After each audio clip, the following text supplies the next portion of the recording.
And here comes Joan. Welcome, Joan. So happy to see you here. Thank you. It's great to be here. So I know, Joan, that you have amazing story, and you're in the process of getting your message out into the world, both with a book and through speaking. Could you share with us a little bit about what that heartfelt message is?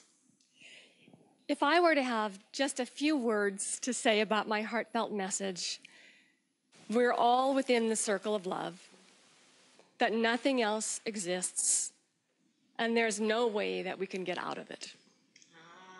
I love that. There's no way we can get out of it. We can deny it. We can do all kinds of things.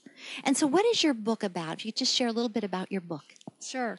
This is a book that I put off for 25 years. And I didn't want to tell my story. I had a near-death experience when I was around 25. And it shifted my world. It rocked my world.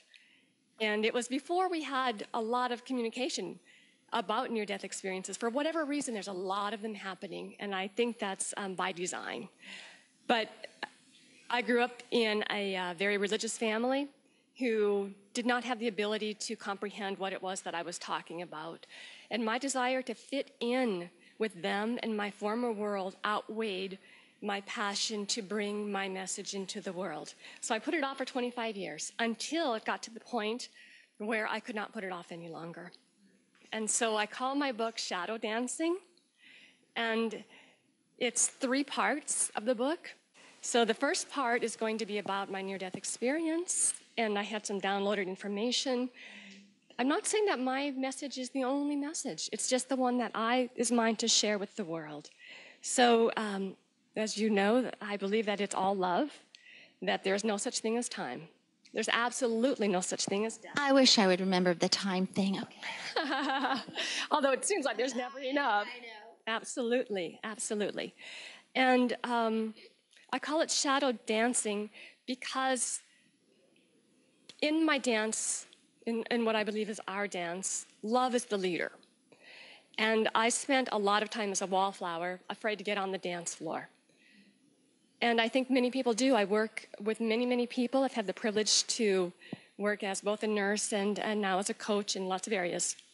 And that part of us that's shadow is that part of us that we don't want to claim. It's our inner critic. It's the part that says we're not as good as anybody else and we don't deserve to dance. And until we step into the light and embrace that part of ourselves, then we cannot really awaken to who we are and the joy that is all around us. So it is my story, but it's also many other people's stories. It's not all about me, and I had a near-death experience, so you don't have to. And I'll be able to take that, my download, if you will, and the shadow dancing part will help other people. It's practical, experiential ways to wake up to who you really are, to move out of fear, and to get on the dance floor. That's beautiful. It's absolutely beautiful. So I have to ask, are you on the dance floor now? I'm on the dance floor.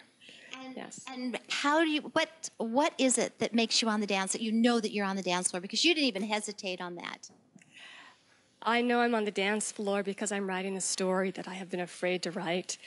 And I know some people will like it, some people will hate it. I will be accepted by some, I will be rejected by others, and that's by design. We're all so different. All I have to do is tell my story. I don't have to worry where it goes. I just want even one person to be uplifted through my story. That would be worthwhile. That's beautiful. I think there are going to be thousands upon thousands upon thousands uplifted by your story. It's beautiful. Thank you, Joan.